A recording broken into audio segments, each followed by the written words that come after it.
Olá! No vídeo de hoje nós vamos estar trabalhando com o Evangelho de Lucas, é o nosso terceiro evangelho dessa série, e nós iremos aqui trazer o panorama desse evangelho. Quando falamos de Lucas, nós temos aqui uma autoria que, assim como os demais, eles não têm uma escrita, uma assinatura dizendo quem foi esse autor. Mas existem evidências internas, né, que vão apontar para Lucas. Quais são essas evidências internas? O autor do Evangelho de Lucas, ele é o mesmo de Atos. Porque lá em Atos capítulo 1, versículo 1, vai dizer que ele tinha escrito já algo para um homem chamado Teófilo, né? Que em Lucas ele vai dizer que aquela escrita era para Teófilo, né? Então, isso quer dizer o quê? Que cada um desses livros foram escritos pela mesma pessoa. Esse livro, ele vai falar às vezes na primeira pessoa.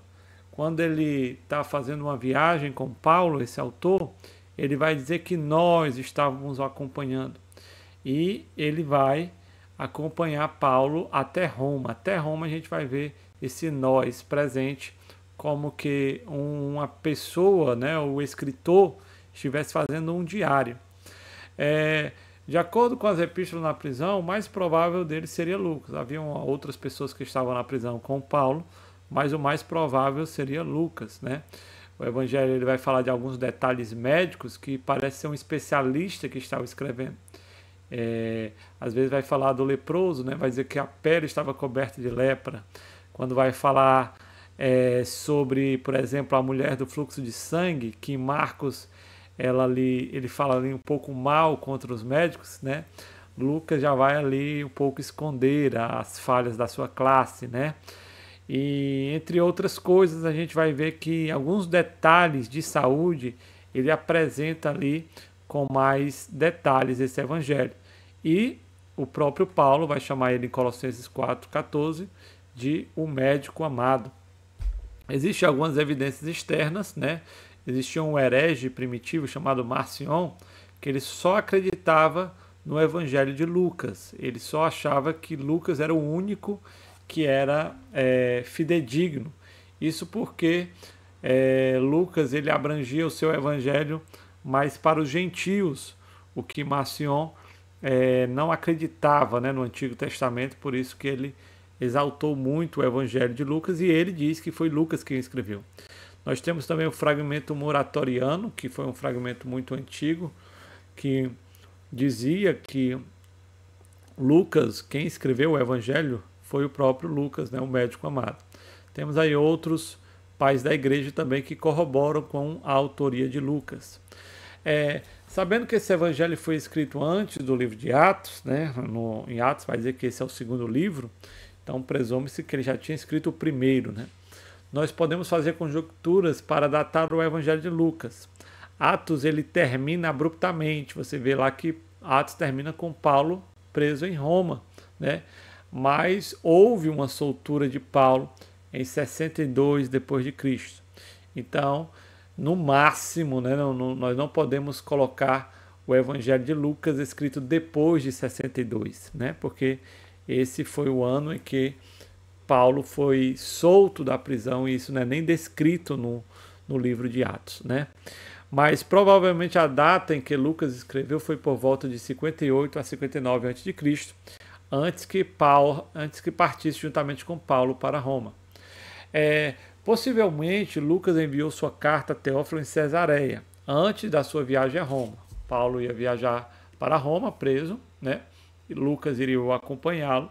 E provavelmente Lucas enviou a sua carta a Teófilo antes dessa viagem, né, de Cesareia. Mas tem outros locais que algumas pessoas de antigamente, alguns pais primitivos, acreditavam, né, como Beócia, Roma, Alexandria ou Decápolis.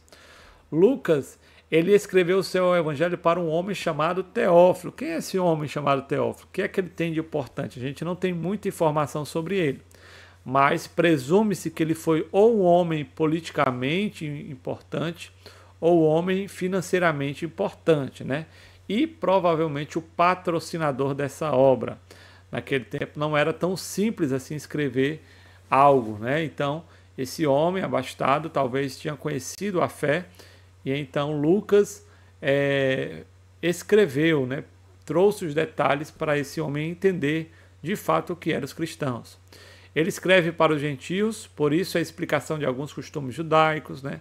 A genealogia ela vem até Adão e muitas referências ao amor de Deus para os gentios. Lucas tem detalhes que outros evangelistas não escreveram nos primeiros 2 capítulos. Provavelmente ele colheu o testemunho ocular de Maria ou de um dos irmãos de Jesus. Por isso que a gente vai ver detalhes no Evangelho de Lucas, como a visita de Maria a sua prima, né, Isabel, Simeão e Ana, Jesus discutindo com os doutores, né, no templo ainda com crianças. Isso provavelmente mostra que Lucas, como um historiador, além de médico, ele foi lá procurar saber alguns detalhes de como foi a infância de Jesus, como foi o seu nascimento. Lucas ele esteve preocupado com a exatidão das informações. Ele é o único evangelista que liga seus eventos narrativos à história secular. Quando você vai ver nos evangelhos, às vezes Lucas vai dizer quem é que estava governando em tal província, quem estava governando o Império Romano. Ele faz ligações com a história secular. Isso é muito interessante para nós nos dias atuais. E é uma comprovação de que Lucas não era nenhuma pessoa inventando histórias, né? Porque a gente vai ver na história e corresponde aos fatos. O grego de Lucas ele é muito mais polido e gramatical do que qualquer outro autor do Novo Testamento, com exceção de Hebreus, que é ali o mais literário, né, desses livros do Novo Testamento. As preocupações teológicas de Lucas ele inclui o que? O Espírito Santo, né, o escopo universal da missão redentora de Cristo como Filho do Homem, e o deslocamento deliberado de Cristo e sua mensagem do reino rumo a Jerusalém. Você vê que Lucas enfatiza muito essa questão do Espírito Santo e da missão que abrange a salvação sobre todos, né? Nós temos como propósito fundamental mostrar a base histórica para a fé cristã, ao descrever os primórdios de um processo que se espalhou além de Jerusalém até o coração do próprio Império Romano.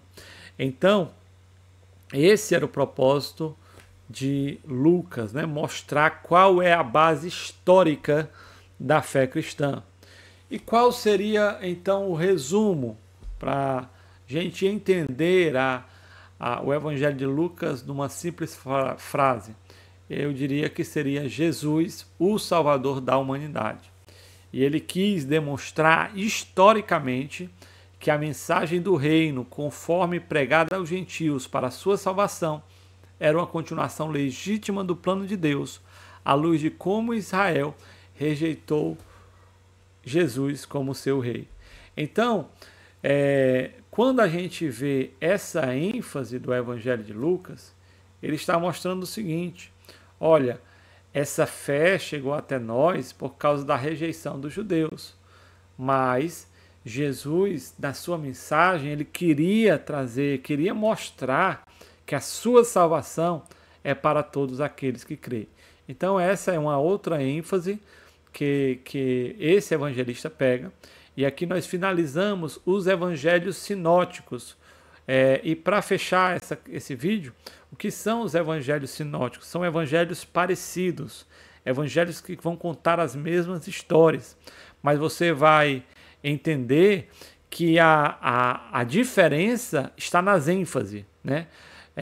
Mateus vai dizer que Jesus é o Messias, Marcos vai dizer que Jesus é o servo sofredor e Lucas vai dizer que Jesus é o Salvador da humanidade. Espero que você tenha aprendido. Que Deus abençoe a sua vida em nome de Jesus.